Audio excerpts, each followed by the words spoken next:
Bonsoir Thierry Beccaro. Bonsoir. Et on va essayer un exercice difficile ce soir, c'est-à-dire de parler de ces deux choses. À la fois une chose qui a fait sourire, qui a accompagné les Français pendant 30 ans, et puis un sujet très difficile que vous avez mis en avant. Je crois que c'est possible de parler des deux. Je crois qu'elles sont liées. Je crois que l'un ne va pas sans l'autre. En tout cas, je voulais vous remercier de m'accueillir, parce que c'est vrai que je traverse une période assez tourbillonnante, on va dire. Vous avez décidé quand d'arrêter Motus ? J'ai pris la décision au mois d'août 2018. D'accord. Et puis après, j'ai fait les choses comme je pense qu'il fallait les faire. C'est-à-dire, j'ai annoncé à France Télévisions, que ma saison de Motus serait la dernière. Voilà. Après 29 ans de bons et loyaux services. Vous étiez parti, tout le monde a pu le lire dans la presse, vous aviez signé pour 2 mois. Ça, c'est la belle histoire. Ça, ça ferait presque une chanson de Michel Fugain. C'est un beau roman, c'est une belle histoire. Ça commence effectivement au mois d'août juillet-août 90. Vous vous rendez compte ? Vous arrivez pour 2 mois. Je me souviens, c'est la Coupe du Monde de foot en Italie. Et je suis avec Jean-Luc Reichmann, qui est la voix off de l'émission, qui d'ailleurs m'a laissé un message adorable. Et je ne sais absolument pas que 29 ans plus tard, je serai à votre micro là pour raconter cette histoire incroyable. Mais histoire qui se marie avec mon parcours personnel de vie.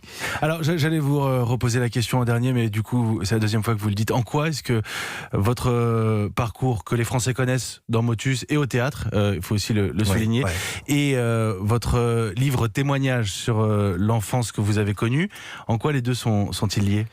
Parce que la question m'est posée et vous pourrez me la poser, c'est-à-dire que une enfance maltraitée va forcément faire un adulte fragile. Pour des raisons diverses que je peux expliquer, ça va faire un adulte qui manque de confiance, ça va faire un adulte qui a peur, ça va faire un adulte qui doute et qui n'aura pas forcément les mêmes atouts que quelqu'un à qui on a donné la confiance, à qui on a donné beaucoup d'amour, qu'on a encouragé quand il était jeune, etc. Il va falloir qu'il se débrouille avec ce sac à dos dont je parle dans le livre, ce sac à dos qu'il a sur les épaules et que moi j'ai trimballé pendant toutes ces années, et même quand j'ai commencé ma carrière à la radio. Mais Thierry Beccaro, ça veut dire qu'aujourd'hui vous le trimballez encore, ce sac à dos ? Il est plus léger. Ah oui. C'est-à-dire que l'écriture de ce livre, qui, je le signale, vient d'être publié dans la collection Mon Poche. L'écriture de ce livre, ça a été difficile. J'ai eu une peur incroyable, puisque je n'ai jamais raconté quoi que ce soit de ma vie personnelle jusqu'à il y a 1 an, un peu plus d'1 an. Mais c'est une amie, ma première productrice, Monique Cara, qui m'a dit « Écoute, tu devrais raconter ton histoire, je pense que ça va faire du bien à beaucoup de gens. » J'ai dit « Écoute, moi je suis le mec le plus discret du paysage audiovisuel français, j'ai jamais rien raconté, et tu veux que je raconte ?»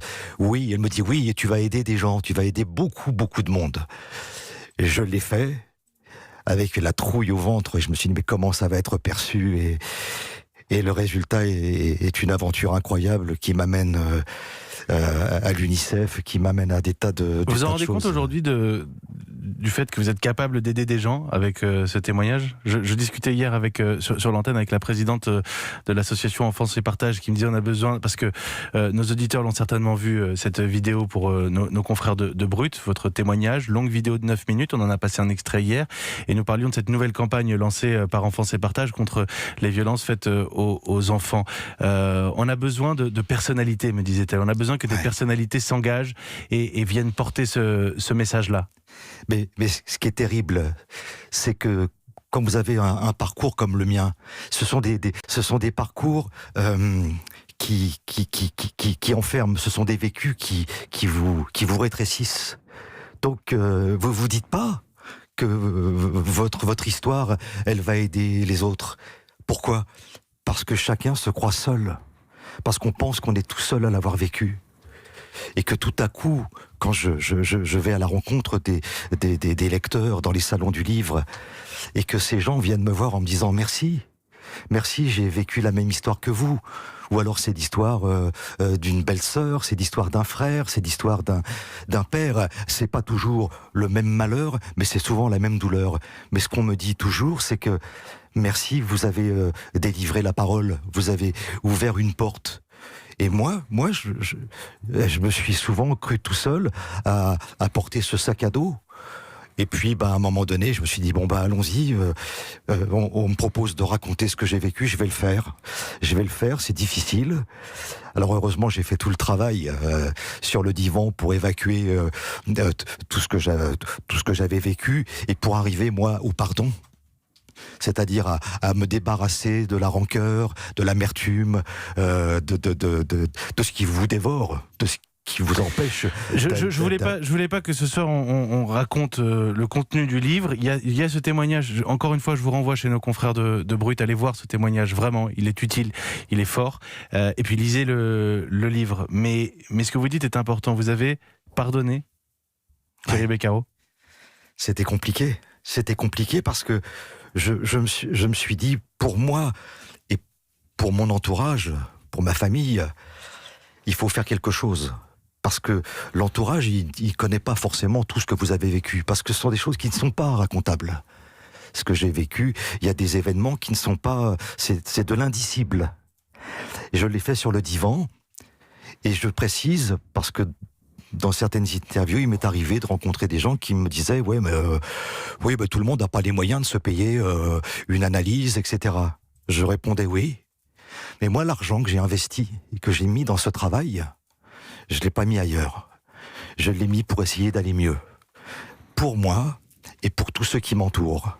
Pour essayer d'avancer le mieux possible et pour arriver sur ce chemin, le fameux chemin de la résilience, et pour arriver à un moment donné à comprendre comment et pourquoi mon père était devenu comme ça, pourquoi il s'était passé ceci et cela avec ma mère, et découvrir petit à petit, comme dans une enquête, parce que c'est ça l'intérêt d'une analyse, c'est comme une enquête, tout à coup, à chaque séance, vous découvrez quelque chose qui vous permet de comprendre, d'ouvrir des portes et de dire « ah oui, ça ne veut pas dire que j'oublie ». Pardonner, c'est pas forcément oublier, mais c'est avancer. Voilà, est-ce que Thierry Beccaro, il y a un truc, et c'est peut-être ça qui vous inquiétait aussi dans le fait de révéler ce passé qui est le vôtre. Mais Thierry Beccaro, quand on pense Thierry Beccaro, j'essaie de me remettre dans la peau de la personne que j'étais il y a 5 minutes, qui n'avait jamais rencontré Thierry Beccaro. Thierry Beccaro, c'est Motus, c'est quoi qu'il arrive. Quoi qu'il arrive, quel que soit le jour de l'année, on sait qu'il sera souriant à nous faire jouer le matin sur France Télévisions. Moi, j'ai des souvenirs d'été, avant Internet, de vacances d'été où gamin je m'ennuyais et heureusement qu'il y avait Motus pour nous accompagner un petit peu. Thierry Beccaro, vous comprenez que vous avez, en tant qu'animateur de télévision, en tant qu'animateur de jeu, toujours le sourire, toujours de la sympathie, et que là vous avez, d'une certaine manière, et c'est peut-être salvateur, cassé cette image-là. Oui. Et en même temps, pourquoi est-ce que j'avais le sourire et pourquoi est-ce que je l'aurais toujours? Parce que tout ce que j'ai fait, tout le travail que j'ai effectué, par exemple quand j'ai travaillé avec Macha Béranger, quand j'écoutais les gens la nuit, que je sélectionnais les appels, j'ai appris à écouter, j'ai entendu la solitude, la détresse des gens au cœur de la nuit, à l'heure où les angoisses sont encore plus fortes. Je me suis dit, moi, comme dit Boris Cyrulnik, ce qu'il appelle ce merveilleux malheur, moi je vais essayer de transformer cette douleur, je vais la transformer et je vais essayer de donner du sourire aux gens. Je vais essayer de leur apporter de la bonne humeur. Et je m'aperçois qu'ils en ont tellement besoin. Ils en ont tellement besoin. Et je me suis toujours dit, moi, ce que j'ai vécu, ça n'a pas à apparaître dans les journaux, ça n'a pas à être raconté par petits bouts comme ça sur les réseaux sociaux. Si tu dois le dire un jour, voilà, je l'ai fait il y a un peu plus d'1 an, et puis je le fais pour l'UNICEF, pour Enfance et Partage, je le fais pour toutes ces associations, pour Innocence en danger,